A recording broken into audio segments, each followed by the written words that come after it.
Yes, మనం Ramagundam municipal కార్పొరేషన్లో ఉన్నాం. ప్రస్తుతం మనం 48వ డివిజన్లో ఉన్నాం. ఈ 48వ డివిజన్లో ఒక చిన్న సంఘటన జరుగుతుంది. ఈరోజు నిరాహార దీక్ష అనే కార్యక్రమాన్ని ఈ యొక్క డివిజన్కి సంబంధించిన మేకల అబ్బాస్ యాదవ్ 48వ డివిజన్ కార్పొరేటర్ అభ్యర్థిగా తను నిరాహార దీక్ష చేపడుతున్నాడు. అసలు ఎందుకు ఈ నిరాహార దీక్ష? రామగుండం మున్సిపల్ కార్పొరేషన్లో ప్రతి ఒక్క డివిజన్లో రోజుల వారీగా రోజొక డివిజన్ నుండి ప్రత్యేకంగా నిరాహార దీక్షలు చేపడుతున్నారు. అసలు ఏంటి రామగుండం మున్సిపల్ కార్పొరేషన్ కథ ఏంటి?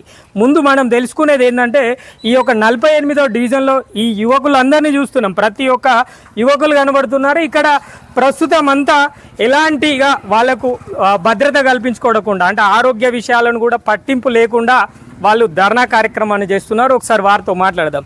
చెప్పండి భయ్య, అసలు ఎందుకు, దేనికోసం మీరు ఈ 48వ డివిజన్లో ఈ నిరాహార దీక్ష చేస్తున్నారు? అందరికీ నమస్కారం. నా పేరు మేకల అబ్బాస్ యాదవ్. 48వ డివిజన్లో ఈరోజు నిరాహార దీక్ష చేయడానికి గల కారణాలు ఇన్కంప్లీట్ వర్క్స్.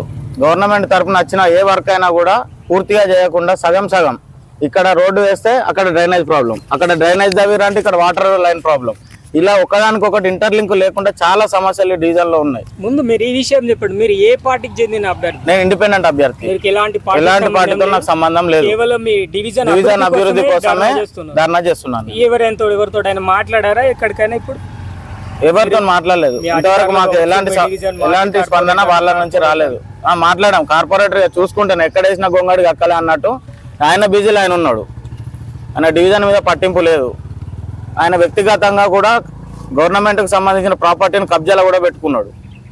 మీరు ఇవన్నీ మీరు తెర మీదకి తీసుకొస్తేనే ఈ రోజున ఒక న్యాయం అనేది డివిజన్కి జరుగుతుంది. మీరు ఒక ఫ్లెక్సీ కట్టారు కదా, దీంట్లో స్క్రాప్ కుంభకోణం అని, వెటర్నరీ హాస్పిటల్ గది కబ్జా అని, అదంతా ఎవరు చేస్తున్నారు? ఎవరి ద్వారా జరుగుతుంది? మాజీ కార్పొరేటర్ ఆధ్వర్యంలో ఇదంతా జరిగింది. స్క్రాప్ కుంభకోణం అనేది ఒకప్పుడు 3 సంవత్సరాల కింద చాలా పెద్ద ఎత్తున న్యూస్ స్ప్రెడ్ అయింది.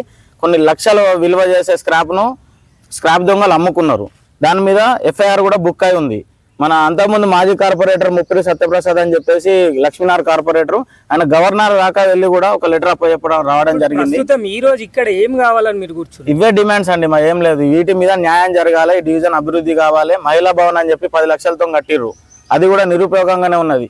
మహిళలు ఇప్పటి కూడా వాళ్ళు గ్రూప్ మీటింగ్లు వీక్లీ వైజ్ పెట్టుకుంటా చెట్ల దగ్గరనో ఏదో వాటర్ ట్యాంకుల్లో పెట్టుకున్నారు తప్ప 10 లక్షలతోని అది స్థాపించారు. కానీ దాన్ని ఎలాంటి రూపు లేదు. దానికి ఇంతవరకు వాటర్ కొట్టిన వ్యవస్థ కూడా లేదు.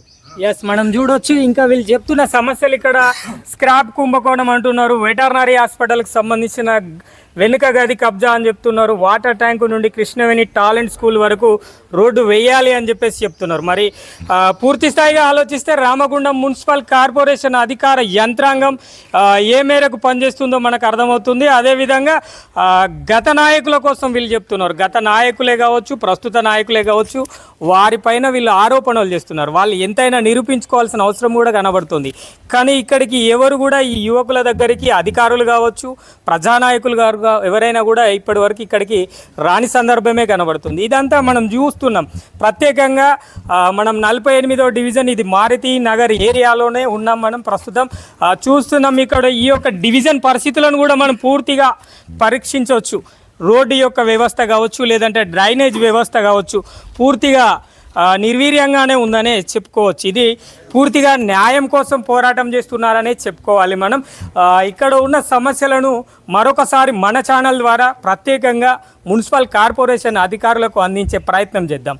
కెమెరా పర్సన్ శ్రీనివాస్తో రామ్ అశోక్, నిరుద్యోగి న్యూస్, గోదావరి.